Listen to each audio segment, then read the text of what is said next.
网上常年炒翻岳飞真正死因，大众对这件事的理解严格分成4层认知。第一层停留在中小学认知，只认定岳飞死于秦桧一手诬陷。这类人接收的全是课本简化故事，没有独立深挖史料的思维，只能看见摆在明面上的表层冲突。第二层是高中阶段认知，能跳出奸臣祸国的单一叙事，察觉到宋高宗赵构发自内心的帝王猜忌，看懂君臣权力博弈的浅层逻辑。第三层属于大学深度认知，能把惊人的外部施压纳入因果链条，明白经国议和的硬性条件直接锁死岳飞生路。可即便到这一层，依旧没能摸到事件最核心的底层根源。第4层博士级全局视角，跳出单一人物，单次朝堂博弈，串联唐末五代百年乱世。大宋立国制度缺陷，南北对峙国力差距3重维度，看清岳飞之死是时代制度叠加地缘矛盾催生的必然结果。想要拆解岳飞悲剧的完整逻辑，首先要吃透区分史料的核心方法论。所有历史记载只分2类，正史是当朝官方编撰，由胜利者执笔，记录重大事件框架，不会造假，但一定会刻意美化当朝统治者，抹去掌权阶段犯下的各类失误与劣迹，不能全盘采信，野史出自民间文人。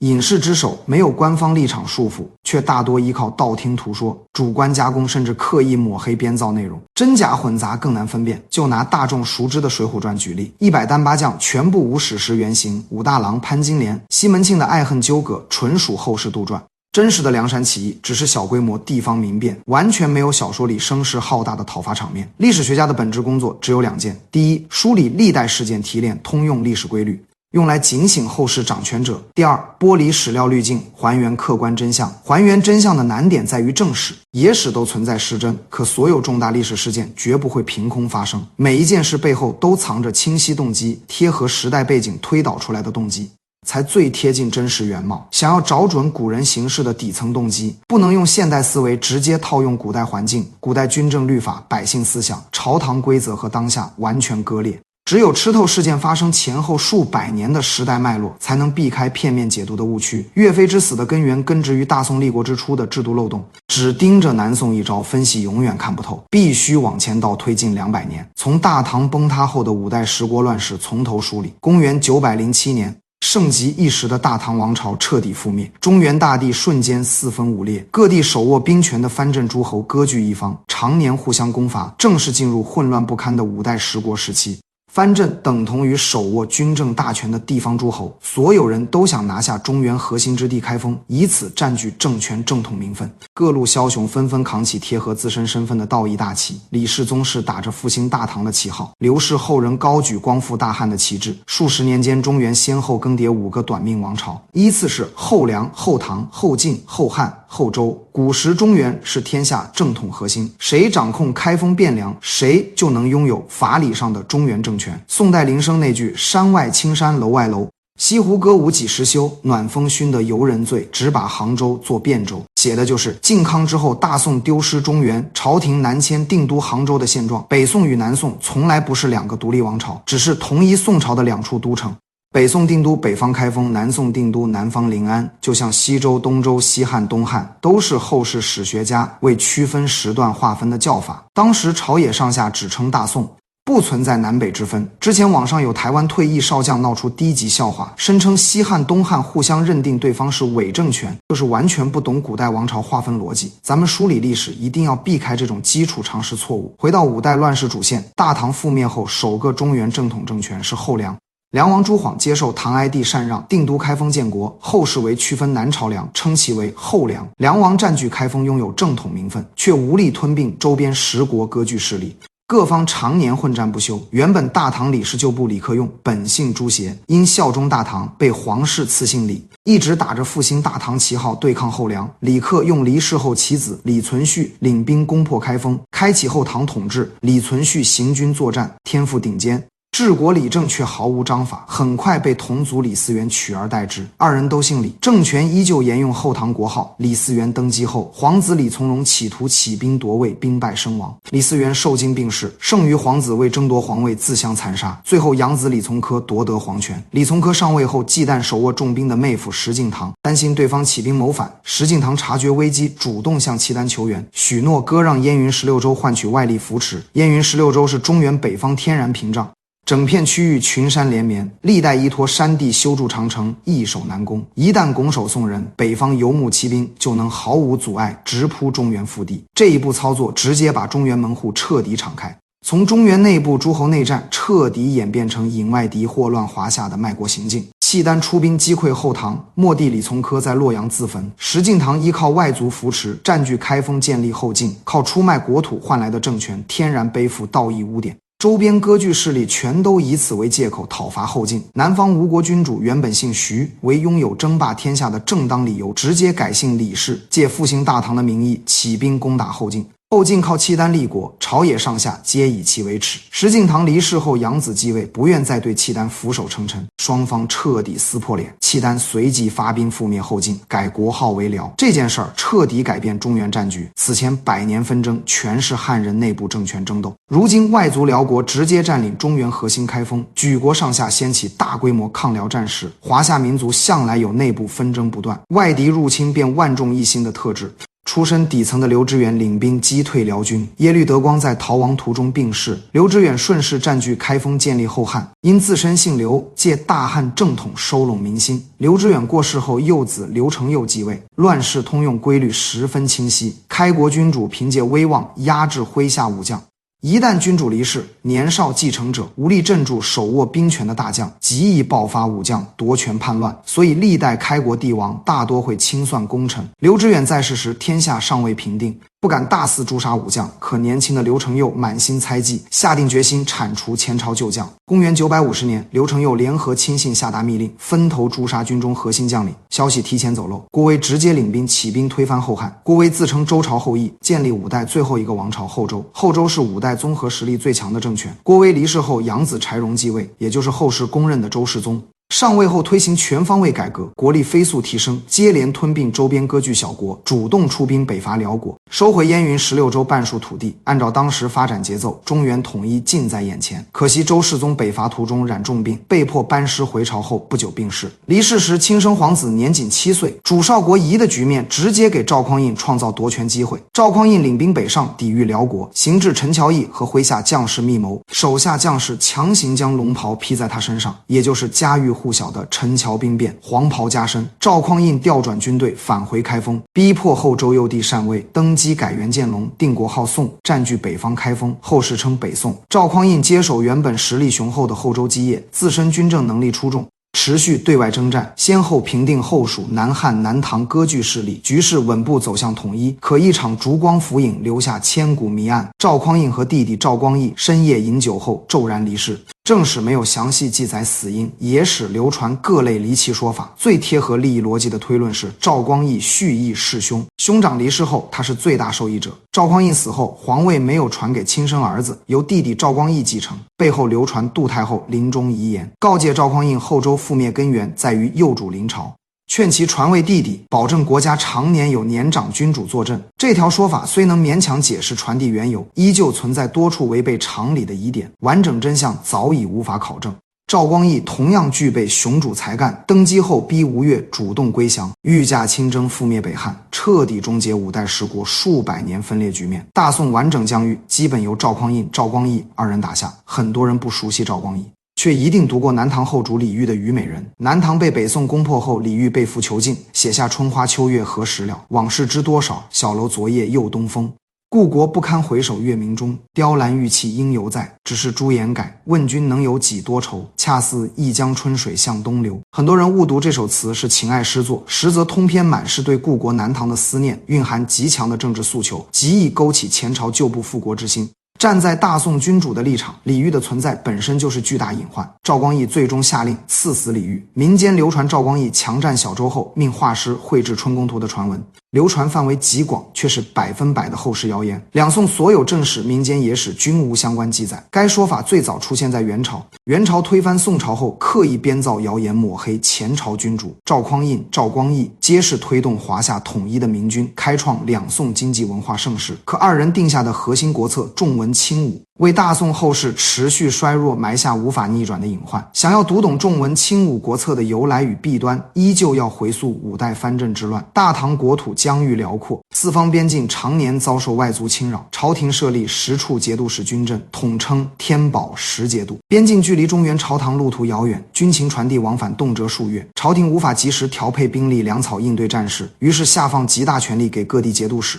军政、财政、地方人事调度全部自主决断，节度使手握数万至10几万兵马，管辖数十州县，等同于半独立诸侯。区别在于古代世袭诸侯拥有完整收税、外交、开战权力，节度使由朝廷直接任免，权力受中央制衡。大唐国力鼎盛阶段，藩镇体系助力对外扩张，可王朝步入衰落期后，中央无力管控边疆军镇，藩镇割据彻底失控。朝廷多次推行削藩政策，直接触碰武将集团核心利益，遭遇全方位抵制，直至大唐覆灭都没能完成削藩。举个通俗例子就能看懂藩镇隐患。君王想要开拓疆土，临时下放兵权财权给前线武将，允许武将战时自主调兵，就地征收粮草。王朝强盛时，君主威望足以压制武将，一旦中央实力下滑，手握重兵的节度使就会脱离管控。安史之乱爆发后，大唐国力断崖式下跌，中央彻底失去对藩镇的管控，直接催生5代十国100年乱世。赵匡胤、赵光义亲身见证武将夺权，王朝频繁更迭的惨状，十分清楚不受约束的兵权会直接颠覆皇权。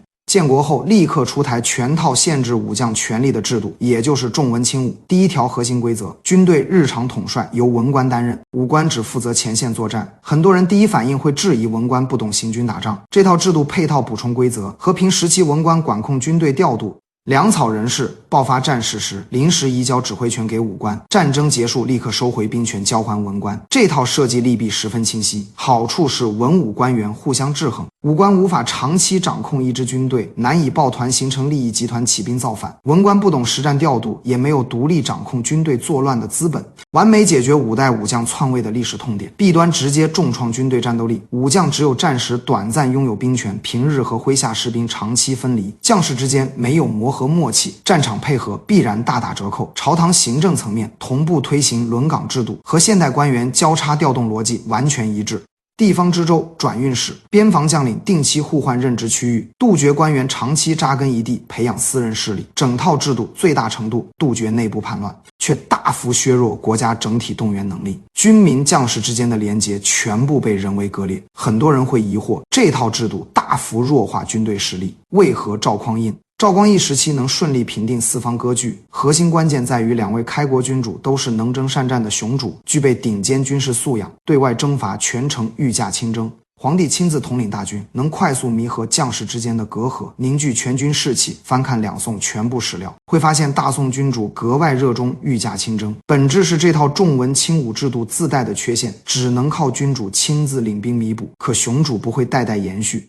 赵匡胤、赵光义之后，大宋接连多位平庸君主上位，这套制度的致命缺陷彻底暴露。2位开国君主穷尽一生平定十国，却没能彻底击溃北方辽国。常年内部制度消耗分散兵力，大宋对辽作战大多胜少败多，辽国同样无力彻底吞并大宋，双方进入长期拉锯对峙。赵光义离世后，3子即位，也就是宋真宗。辽国察觉大宋新任君主缺乏魄力，辽圣宗亲自领兵南下攻打大宋。宋真宗本性懦弱，听闻辽军压境，第一时间计划南迁避祸。宰相寇准极力劝阻，拿赵匡胤、赵光义2代先帝御驾亲征的功绩劝说，逼迫宋真宗亲临前线伊州督战，双方在伊州展开多场小规模交锋，宋军多次击退辽军。宋真宗内心始终畏惧辽国铁骑，一心想要停战求和。辽军久攻望志州无法突破防线，摸清宋真宗求和的心思，主动抛出和谈提议。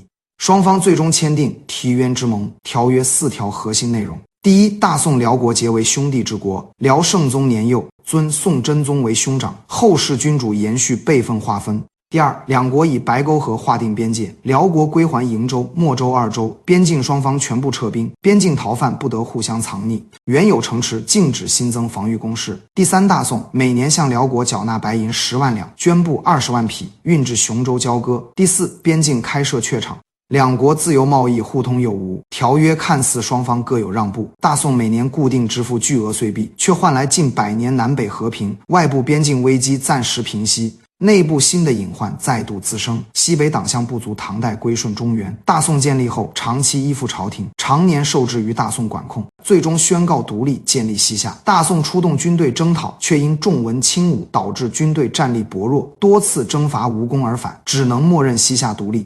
时间推进至大宋第4位君主宋神宗时期，朝堂上下全部看清制度弊病。宰相王安石推行全方位变法，覆盖税收、农耕、兵役、官吏体系，改革力度激进，直接触碰文官地主、旧贵族全部利益集团，朝野反对声音铺天盖地。苏轼、欧阳修等知名文人全都站在变法对立面。自古变法动摇，故有利益分配，10次改革9次半途而废。宋神宗心怀革新理想，却缺少强硬魄力，面对庞大反对势力逐渐动摇。执政后期不再全力支持变法。宋神宗病逝后，王安石变法被全盘废除。变法虽没能落地，却完整暴露大宋积贫积弱的深层矛盾。就在朝堂反复内耗之时，文艺君主宋徽宗登基。此人书画音律样样精通，治理朝政却一窍不通。朝堂迅速被一众奸臣把持，国内外部危机同步爆发，内部多地爆发农民起义。《水浒传》记载的梁山起义只是小规模动乱，规模最大的方腊起义消耗大宋主力军队才勉强平定。外部辽国历经100年和平，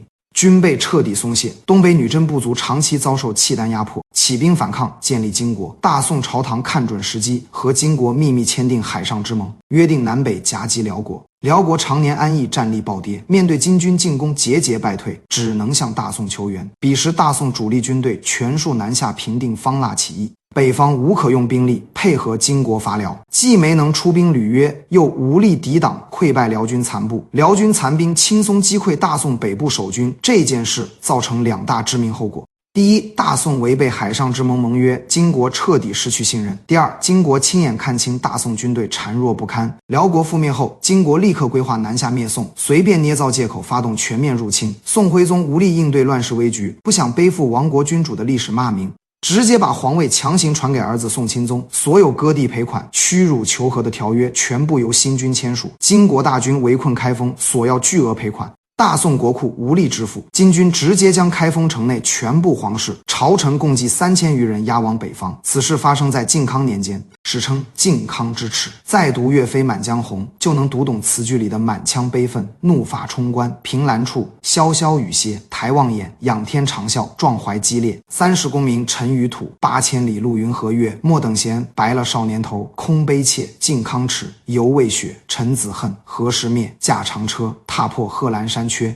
壮志饥餐胡虏肉，笑谈渴饮匈奴血。待从头，收拾旧山河朝天阙。很多人会疑惑，金国占据开封，掳走全部皇室，为何不直接一举覆灭大宋？核心原因是女真部族人口稀少，能作战的兵力有限，偌大中原人口上亿，仅凭少量金军根本无力全面管控，强行吞并只会引发全境持续反抗。分散兵力后，极易被各地义军逐个击破。最优方案是掳走全部正统皇室，让大宋群龙无首。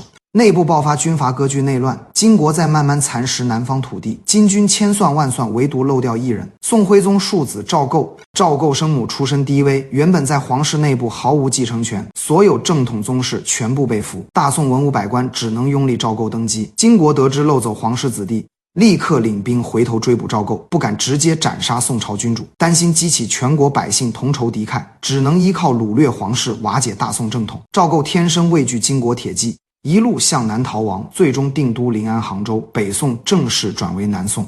林升那句讽刺诗句描绘的就是赵构偏安江南，不思收复中原的朝堂现状。金国骑兵擅长北方平原陆战，不熟悉南方水域。皇子金兀术率领10万大军渡江追击赵构，在黄天荡被韩世忠8000水军围困48天。黄天荡一战之后，金军彻底放弃渡江灭宋的计划，长江成为南宋天然的南北防线。站在赵构的立场，权衡全局，坐拥长江天险，阻挡金军，安稳守住江南半壁江山。继续北伐只会持续消耗国库钱粮，加重百姓赋税，极易催生新的农民起义。安稳求和，保全皇位才是最优选择。可朝堂之中还有无数心怀家国、立志收复中原的主战臣子。岳飞就是主战派核心将领，金兀术、黄天荡战败北撤途中，又遭遇岳飞领兵伏击，接连收复江北多座城池。岳飞单兵作战能力顶尖，却无法逆转南宋整体国力孱弱的底层现实。金国无力跨过长江南下，南宋也没有足够实力北伐收复中原全境。双方在淮河以北长期拉锯，战争演变为双向消耗，两国朝堂都萌生议和念头。南宋朝堂清晰划分两大阵营，主战派以岳飞、韩世忠等前线武将为主，一心收复失地，迎回被俘二帝。主和派覆盖绝大多数文官与江南百姓，百姓支持议和的理由十分现实。金军无法突破长江，江南百姓没有亡国危机，常年战事叠加高额赋税，民间民生早已困苦不堪，持续作战只会加重底层负担。文官群体主张议和的逻辑更为长远，几次局部胜仗改变不了金强宋弱的整体格局，长期北伐只会掏空国库，内部民变叠加外部强敌，大宋极易彻底亡国，不如暂时停战休养生息，积攒国力后再谋划北伐。两种主张没有绝对的对错，最终全部交由皇帝赵构定夺。赵构内心极度倾向议和，除了主和派提出的民生国力理由，还有一层无法摆上台面的私心。金国议和筹码里包含释放宋徽宗、宋钦宗二帝。赵构本身庶出，原本没有合法继位资格，全靠宗室尽数被俘才被百官推举登基。一旦二帝南归，法理上赵构必须归还皇位。就算赵构不愿退位，朝中早年依附二帝的旧臣必然重新站队。朝堂直接爆发剧烈内斗，赵构手下一众依靠他提拔的文武官员仕途安危也会彻底落空。从皇权稳定角度来看，议和是保住自身权位的唯一出路。金国看穿赵构的核心顾虑，抛出硬性议和条件，必杀岳飞方可达成盟约。金国人写给秦桧的密信明确记载，汝朝夕议和请，而岳飞方为河北徒，必杀非时可和。这句话直白点破核心矛盾。南宋朝堂年年派遣使者求和，岳飞却始终整军谋划收复河北故土。只要岳飞在世，金国绝不相信南宋议和诚意。金国执意要处死岳飞，存在三层深层考量。第一层私仇，岳飞多次重创金军主力，金国将帅对其恨之入骨。第二层战略压制，岳飞是南宋最能征善战的主战领袖，除掉岳飞就能彻底瓦解大宋主战武将集团。第三层离间计，借斩杀岳飞一事激化南宋君臣矛盾，让武将与朝廷文官彻底对立。三重因素叠加，岳飞的死早已成为议和的既定代价。大局已定之后，朝堂需要一个合理罪名处决岳飞。秦桧翻遍所有卷宗找不到实证，最终定下莫须有的模糊罪名，走完全部流程后处死岳飞。回头复盘整件事，表层观者只会看见秦桧罗织罪名陷害忠良，可秦桧没有私自斩杀顶级大将的权限，最终决断权完全掌握在赵构手中。有人会将全部罪责归于赵构，可赵构也是被南北对峙的局势。金国的议和条件，自身皇权安危层层裹挟。真正杀死岳飞的从来不是单一奸臣或是昏君，而是整个大宋先天残缺的制度与时代局限。赵匡胤定下重文轻武国策，从根源弱化军队作战能力。燕云16州丢失，让中原永久失去北方屏障。靖康之耻造成皇室正统断层，南北国力失衡催生必须议和的局面，多重时代枷锁叠加，才酿成岳飞的悲剧。公元1141年，宋金签订绍兴和议，两国划定淮河为南北分界线，淮河以南归属南宋，以北由金国管辖。和议达成后，两国维持20余年和平，南宋抓住休战窗口期，发展经济文化，迎来两宋文明巅峰。后世学者测算，当时大宋经济总量占据全球经济总量 22.7%。史学大家陈寅恪评价，华夏民族之文化，历数千载之演进，造极于赵宋之势。和平岁月持续没多久，北方蒙古部族快速崛起，开启大规模南下扩张。公元1234年，南宋联合蒙古南北夹击覆灭金国，金末帝完颜成陵死于乱军之中，女真皇室几乎被屠戮殆尽。完颜氏后仍未躲避追杀，拆分姓氏改为王、汪、金、完、颜、苑、詹等多类姓氏。金国覆灭之后，失去北方屏障的南宋很快直面蒙古铁骑，最终走向王朝落幕。梳理完整两宋与岳飞的全部故事，能总结出两条贯穿古代王朝更迭的通用历史规律。第一，古代世袭中央集权制度下，国家兴衰完全绑定君主个人能力，明君执政则国力强盛，资质平庸君主执政便国力下滑。昏君掌权直接走向亡国，世袭制度可选君主范围极小，大概率遭遇平庸或昏聩统治者。第二，王朝发展存在固定循环周期。王朝鼎盛阶段，君主极易滋生懈怠之心，逐步荒废朝政，催生奸臣、民变，国力持续衰退。冷兵器时代，中原王朝想要长久安稳，不仅需要历代君主持续勤政革新，还要保证周边游牧政权没有雄主崛起。在上下数千年漫长历史里，大宋只是无数更迭王朝里普通的一段。岳飞只是南宋乱世中一名渺小武将，个人命运在时代大势面前无力逆转。可即便制度存在无法弥补的缺陷，王朝兴衰循环往复，岳飞身上精忠报国、收复河山的民族脊梁精神，能够跨越千年岁月，永久流传，成为刻在华夏儿女骨子里永不磨灭的精神底色。